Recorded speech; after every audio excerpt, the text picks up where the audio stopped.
இப்ப நடந்துட்டு இருக்கக்கூடிய ரஷ்யா உக்ரைன் பிரச்சனையில இருதரப்புலயும் மாறி மாறி ஹெவியா அட்டாக் பண்ணிக்கிறாங்க.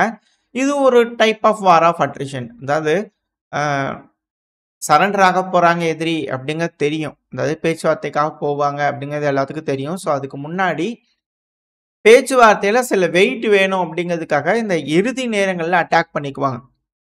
ஹிட்லர் படையா இருக்கட்டும், சோவியத் யூனியன் ரெட் ஆர்மியா இருக்கட்டும், அமெரிக்க படைகளா இருக்கட்டும், இது வேர்ல்டு வார் 1 இருக்கட்டும், வேர்ல்டு வார் 2 இருக்கட்டும், இது போல பகுதிகள்லாம் அந்த டைம்லலாம் சண்டை நடந்தது. வார் ஆஃப் அட்ரிஷன்னே தனியா நடந்தது. ஸோ எந்தெந்த பகுதிகள் யார் யாரோட கட்டுப்பாட்டுக்குள்ள இருக்கு அதை பொறுத்து நெகோசியேஷன்ல வெயிட் வந்து பார்த்தீங்கன்னா இருதரப்புலையும் கொடுக்கப்படும். அதுக்கு ஏற்றபடி பேசுவாங்க அப்படிங்கிறது போலலாம் விஷயங்கள் இருக்கு. ஸோ ரஷ்யாக்குள்ளேயும் டீப் இன்சைட் அட்டாக் வந்து பார்த்தீங்கன்னா உக்ரைன் தரப்பு வந்து பண்றாங்க. அதே போல ரஷ்யாவும் வெறி கொண்டு உக்ரைனோட பல பகுதிகள் அடிச்சுக்கிட்டு இருக்காங்க. சமீபத்தில் கூட வந்து பார்த்தீங்கன்னா அதுவும் இப்போ நடந்துட்டு இருக்க அட்டாக்ஸ்னால ஏர்போர்ட்ஸ் எல்லாம் பாதிப்படையுது அப்படிங்கலாம் சொன்னாங்க. சமீபத்தில் கூட ஒரு ரஷ்யாவோட பேசஞ்சர் விமானம் வந்து பண்ண விபத்துக்குள்ளாயிருந்ததுக்கான காரணம் கிளைமேட் அப்படிங்கிறத சொன்னாங்க. ப்ராப்பராக விசிபிலிட்டி இல்லை, புவர் விசிபிலிட்டி இருந்ததுனால விமானங்கள் வந்து பண்ண கிராஷ் ஆயிருக்கு அப்படிங்கலாம் சொல்லியிருந்தாங்க. பயணம் செஞ்ச நபர்கள் இறந்துட்டாங்க அப்படிங்கிற செய்திகள்லாம் பார்க்க முடிஞ்சது. ஆனால் இது போல தொடர்ந்து டீப் இன்சைட் ரஷ்யா அட்டாக் பண்ணிட்டு இருக்கும்போது பேசஞ்சர் பிளைன்ஸ்லாம் இதனாலன்னு சொல்லலை, பட் ஆனால் இது போல ஏர்போர்ட்ஸ்லாம் பாதிப்படையுது அப்படின்னா எஸ்கலேஷன் அடுத்த கட்டத்தில் இருக்கும். ஸோ டாமினன்ஸ், ட்ரோன் டாமினன்ஸ் அப்படிங்கிறது ஸ்கைஸில் இருக்குது அப்படிங்கும் போதே உக்ரைனுக்கும் வார் ஆஃப் அட்ரிஷனில் ஒரு பவர் இருக்கும் தானே. ஸோ அதுக்கு ஏற்ப பேச்சுவார்த்தைகளில் என்ன மாதிரியான முடிவுகள் வருது அப்படிங்கிறதுக்காக தான் இது போல் அட்டாக்ஸ் பண்ணிக்கிறாங்களான்ற கேள்விகள் இருக்குது. ஏன்னா துருக்கியோட அதிபரான எர்டகன் அவர்கள் ஜெலன்ஸ்கி அவர்களும் புட்டின் அவர்களும் பேசியே ஆகணும், அதுக்கான முயற்சிகள் எடுக்கிறோம், இருதரப்புலையும் அழுத்தங்கள் கொடுத்துருக்கோம் அப்படிங்கிற அவங்க தரப்புன்னு சொல்லிட்டு இருக்கிறாங்க. இதில் என்னன்னா தாக்குதலோட வீரியம், அதாவது தாக்குதல் எந்த அளவுக்கு நடந்துட்டு இருக்கு அப்படிங்கிறத தெரிஞ்சுக்கிட்டோம்னா தான் எந்த அளவுக்கு எஃபெக்டிவாக இந்த பேட்டில் ஃபீல்டு வந்து பண்ண மாறிட்டு இருக்கு இந்த டெக்னாலஜி வைஸ் அப்படிங்கிறத புரிஞ்சுக்க முடியும். 25ஆம் தேதி ஜூலை நைட்டிலிருந்து அதாவது உங்களுக்கு தெரியும் உக்ரைனோட நேரப்படி தான் இந்த கணக்கெல்லாம் மொத்தம் 61 ட்ரோன்கள், அது கூடவே 2 பெலிஸ்டிக் மிசைல்கள் வந்து பார்த்தீங்கன்னா ரஷ்ய தரப்பு வந்து ஏவி விட்டுருக்காங்க. இதில் 7 ஹிட் ஆயிருக்கு அப்படிங்கிறதோட ஸ்டேட்மெண்ட் உக்ரைன் தரப்பு வந்து கொடுத்துக்கிட்டு இருக்காங்க. பல பகுதிகளையும் ரஷ்ய தரப்பு வந்து அட்டாக் பண்ணிட்டு இருக்காங்க. இப்பெல்லாம் தாக்குதல் நடந்திருக்கு அப்படிங்கிறத ஒத்துக்க ஆரம்பிச்சுக்கிறாங்க. உக்ரைன் தரப்பு வந்து அதிக அளவில் இழப்புகள் ஏற்பட்டுருக்குன்னு சொல்லிட்டு இருக்கிறாங்க. இதுல ரஷ்யாவோட ட்ரோன்கள்லாம் வந்து பார்த்தீங்கன்னா இந்த கெர்சன் பகுதி இருக்கு இல்லையா, அது முழுவதும் கட்டுப்பாட்டுக்குள்ள எடுத்துருச்சு. ட்ரோன் என்சர்க்கிள்மெண்ட்டுக்குள்ள வந்து பார்த்தீங்கன்னா இந்த கெர்சன் பகுதியே கொண்டு வந்துட்டாங்க ரஷ்யா. அதுவும் பர்டிகுலரா மிக்கலைவ், கெர்சன் இந்த 2 இடம் வந்து பார்த்தீங்கன்னா ஒரு இடத்துல பிரிட்ஜ் இருக்கு.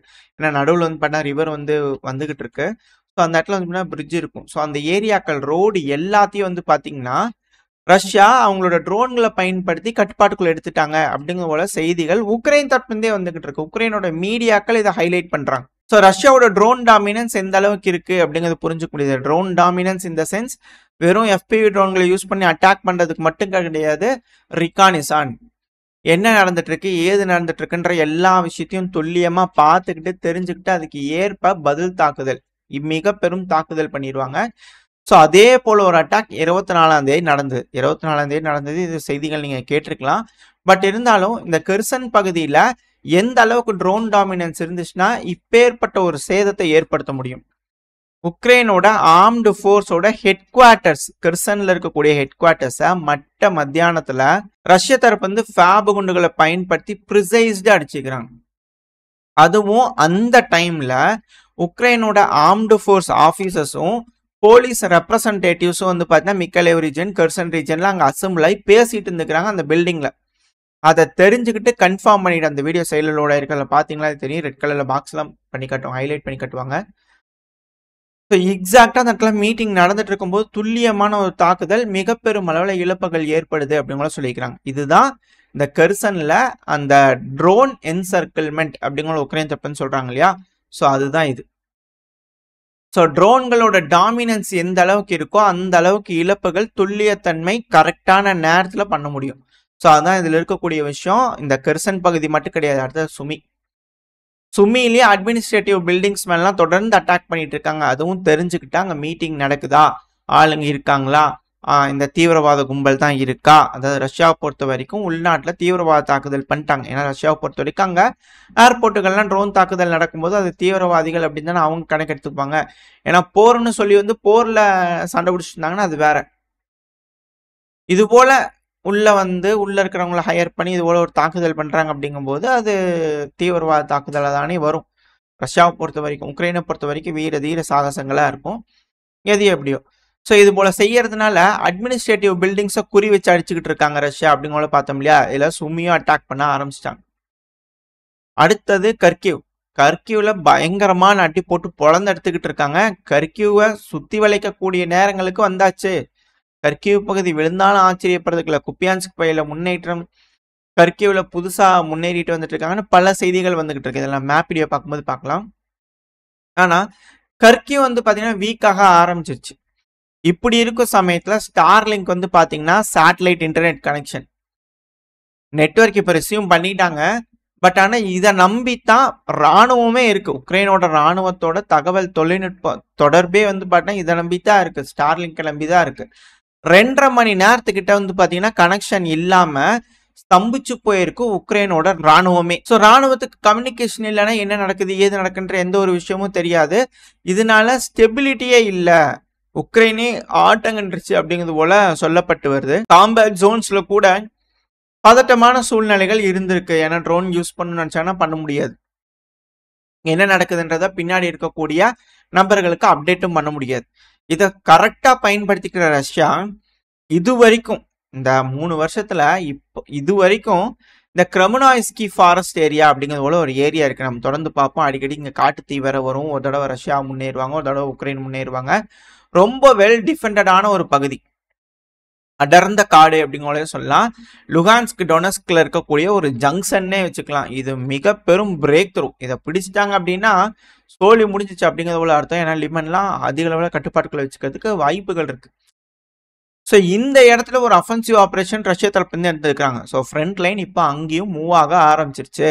ரஷ்யா மிக முக்கியமான பகுதிகள்லாம் அவங்க கட்டுப்பாட்டுக்குள்ள எடுத்திருக்கிறாங்க. கடந்த 24 மணி நேரத்தில் பல்வேறு தாக்குதல்கள், பல்வேறு முன்னேற்றங்கள் அந்த பகுதியில் இருந்ததுனால பல பகுதிகள் அந்த பொசிஷன்ஸ் சொல்லுவாங்க, அவுட் போஸ்ட்லாம் இருக்கும். ஸோ இது எல்லாமே அதிகப்படியாக ரஷ்யாவோட கட்டுப்பாட்டுக்குள்ள வந்துருச்சு அப்படிங்கிற செய்திகள் வந்துகிட்டு இருக்கு. இது உக்ரைனோட மீடியாக்களும் கன்ஃபார்ம் பண்றாங்க. அதாவது கொஞ்ச நேரம் இந்த ஸ்டார்லிங்க் கனெக்ஷன் கட் ஆனதுக்கே இந்த மாதிரி ஆகுதே. அமெரிக்கா நான் உதவ மாட்டேன் அப்படிங்கிற பின்வாங்கிட்டாங்கன்னா என்ன மாதிரி ஆகும் அப்படின்ற போல கேள்விகள் இருக்கு. இல்லை இது போல விஷயங்களை புரிய வைக்கிறதுக்கு தான் நாங்கள் எந்த அளவுக்கு உங்களுக்கு உதவுறோம் பாருங்க, உக்ரைன் பார்த்து தெரிஞ்சுக்கங்க அப்படிங்கிற புரிய வைக்கிறதுக்காக இது போல செய்யறாங்களா? இல்லை எலான் மஸ்க் அவர்களுக்கும் ட்ரம்புக்கும் நடுவில் ஏதாவது கிளாஷ் ஆயிடுச்சா? இல்லை தெரிஞ்சு வச்சுக்கிட்டு பேசிக்கிட்டே நீ ஆஃப் பண்ணி பார்த்துக்கலாம், பேசி வார்த்தைக்கு போக மாட்டாங்க, நீ ஆஃப் பண்ணி பார்த்துக்கலாம் அப்படிங்கிற போல ஏதாவது பண்ணிட்டாங்களா அப்படிங்கிற கேள்விகள் இருக்கு. எது எப்படியோ இப்போ